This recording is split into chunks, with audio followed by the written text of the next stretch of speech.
నమస్తే, welcome to Telugu రాజ్యం. నేను సిరి.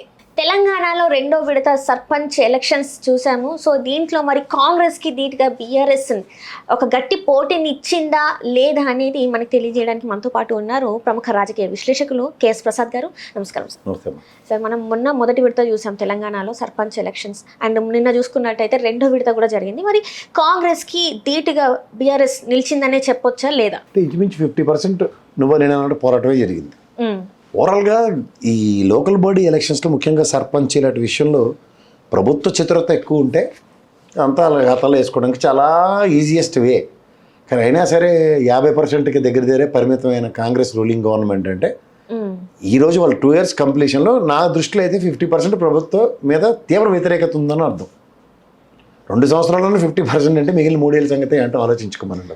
అంటే ఇప్పుడు వ్యతిరేకత ఉంటే ఒకవేళ ఇక్కడ జూబ్లీహిల్స్లో జరిగిన ఎలక్షన్స్లో ఉప ఎన్నికల్లో అక్కడ మరి ఎట్లా సీట్ సాధించారు సార్ మరి కాంగ్రెస్ వాళ్ళు? నేను లోకల్ బాడీస్కి అడ్వాంటేజ్ గురించి మాట్లాడుతున్నాను. By elections are totally different అంటారు. ఏమవుతుందంటే రూలింగ్ గవర్నమెంట్ ఉన్న దగ్గర అపోజిషన్ రోల్ అన్నది నల్లిఫై అవుతూ కనబడుతుంది అనుకో. రూలింగ్ గవర్నమెంట్కి అడ్వాంటేజ్ ఇక్కడ ఇప్పుడు తీవ్రమైన సమస్యలు అక్కడ ఉన్నాయి రహమత్ నగర్లో అండ్ ముఖ్యంగా జూబ్లీహిల్స్ పరిసర ప్రాంతాల్లో. సో వాటిల్లో ఉన్న దగ్గర ఎప్పుడైతే మీకు ప్రజలు ఆలోచించేది ఏంటంటే వీళ్ళు అపోజిషన్ ఎంపీలను గెలిపించుకున్నాం కాబట్టి ఇది ఏమవట్లేదు కాబట్టి రూలింగ్ గవర్నమెంట్ గెలిపించి ఇది ఏం ఉద్ధరిస్తారో చూద్దాం అనే కాన్సెప్టే 80-90% ఉంటుంది. ఆ అడ్వాంటేజ్ అక్కడ తీసుకున్నారు లోకల్ బాడీ దీంట్లో. సో స్థానిక సంస్థలు. బట్ నేను మాట్లాడుతున్న లోకల్ బాడీ ఎలక్షన్స్లో ఎవరు స్థానికంగా ఉన్నాడు దిక్కుదివానం లేని ఎలక్షన్, వాడు కాంగ్రెస్ పార్టీ గుర్తు మీద లేదా బీఆర్ఎస్ పార్టీ గుర్తు మీద నిలబడ్డాడు. కానీ క్లెయిమ్ చేసుకునే టైంలో ఇది మావాడని వేసుకోవడానికి కూడా ప్రభుత్వం కనీసం చొరవ చూపించలేకపోయింది. అండ్ దాంట్లో 8 స్థానాలు దగ్గర ఎంపీలు బీజేపీ గెలిచి కాంగ్రెస్ 8 గెలిచి వీళ్ళకి అసలు ఉనికి లేని దగ్గర ఆ బీజేపీ పరిస్థితి ఏంటో ఒకసారి ఆలోచించుకో. ఆ కరీంనగర్లో 29 స్థానాలు బండి సంజయ్ గెలిపించకపోతే వాళ్ళు గెలిచిన 89 స్థానాలు ఏడన్నారు కనుక్కోసారు వాళ్ళని. దేనికి ఎవరిని ఉద్ధరించడానికి మన నెత్తికి ఇక్కడ బీజేపీ వాళ్ళు. ఇవన్నీ కనబడుతున్నప్పుడు ఈ స్థానిక సంస్థల పోరుల్లో ఒక ప్రభుత్వ ఆధిపత్యమే కనబడిన ఎలక్షన్ నేను ఫస్ట్ టైం చూస్తున్నాను. అధికారంలో ఉన్నా కూడా అధికారంలో ఉండి, ఎందుకంటే 8 ఎంపీలు అసలు శూన్యం, డిపాజిట్ల పరిస్థితి కదా బీఆర్ఎస్ పార్టీకి. స్థానికంగా గెలిచిన ఎమ్మెల్యేలు అన్నది చూసుకుంటే దక్షిణ తెలంగాణలో మళ్ళీ గుండు సున్నా ఇచ్చారు. ఇక్కడ ఎగ్జాంపుల్స్ చెప్తున్నాను నీకు. గ్రేటర్ హైదరాబాద్ రేడియస్, ఉత్తరానికి సిరిసిల్ల, ఈ కరీంనగర్ గజ్వేల్ ఏదో అంటారు. ఇవి కాకుండా మిగిలినవన్నీ లేవన్న దగ్గర వాళ్ళ డామినేషన్స్ చూపిస్తూ కనబడింది కదా. అంటే ఒక రకంగా అక్కడ ఉన్న గ్రామ స్థాయిలో చూసుకున్నట్టయితే తీవ్ర వ్యతిరేకత కనిపిస్తుంది అని చెప్పుకోవచ్చు సార్ మనం. ఆబ్వియస్లీ ఇప్పుడు పార్టీ పరంగా ప్రెజరైజ్ చేయలేని ఎలక్షన్ పార్టీ ఓన్ చేసుకోవడం 2 నిమిషాల పని. రాత్రి 5-10 ఇచ్చారు నువ్వు కాంగ్రెస్ అని కూడా ఉన్నది. గతంలో చాలాసార్లు ఉన్నాయి రూలింగ్ గవర్నమెంట్ అడ్వాంటేజ్. అలాంటి కూడా అనిపించుకోలేకపోతున్నారంటే ఇంకేంటి లేడి పని చేస్తుంటారు. ఫుట్బాల్ మ్యాచ్ ఆడినంత ఈజీ కాదు కదా స్థానిక సంస్థల ఎలక్షన్స్. దానికి కూడా చాలా వ్యతిరేకత వచ్చింది కదా సార్. ఇప్పుడు ఇక్కడ చూసుకుంటే ఒక విధంగా వ్యతిరేకత కన్నా ఒక విధంగా మంచి మార్కులే పడ్డాయి. కలకత్తా ఇన్సిడెంట్ చూస్తే మన పోలీస్ వ్యవస్థ చాలా పకడ్బందీగా పటిష్టంగా చేసిందని చెప్పుకోవచ్చు. సో దానికన్నా ఇక్కడ ఓవరాల్ సినారియో తెలంగాణలో ముఖ చిత్రం మారడానికి వేదికలు క్రియేట్ అవుతున్నాయి. సమిట్ వల్ల కూడా ఎట్లాంటి ప్రయోజనం లేదంటారా సార్? గ్లోబల్ సమిట్ జరిగింది కదా, 4th సిటీ. అసలు 4th సిటీ అనేది ఇప్పుడు ఇంతవరకు ఎవరు మాట్లాడేది? రేవంత్ రెడ్డి గారు మాట్లాడుతున్నారు కదా. 4th సిటీ తర్వాత కదా సెకండ్ ఫేజ్ ఎలక్షన్స్ జరిగాయి. అవును సార్. నిజంగా దాంట్లో ఆ రేడియస్లో 4th సిటీ డైమెన్షన్స్లో ఉన్న 7 జిల్లాలతో ఉన్న గ్రేటర్ హైదరాబాద్లో తీవ్రమైన ప్రభావం కాంగ్రెస్ పార్టీ చూపించగలిగిందా? రంగారెడ్డి కానీ ఇలాంటి వాటిలో చూపించమని ఒకసారి.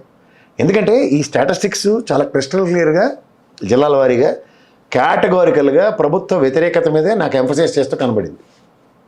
కనీసం బీఆర్ఎస్ పార్టీ దరిదాపుల్లోకి రాకూడదు. ఎలాగో బీజేపీ పార్టీ వాళ్ళకి ఏదో గాలిపొడ వ్యాపారం గెలిచారు, ఏదో బండి సంజయ్ ఎటువంటి ఎలాగో పార్టీ పుష్టీకరించదు కాబట్టి ఆయన పోరాటం ఆయన వరకే పరిమితం అవుతుంది. అది ఆపేద్దాం.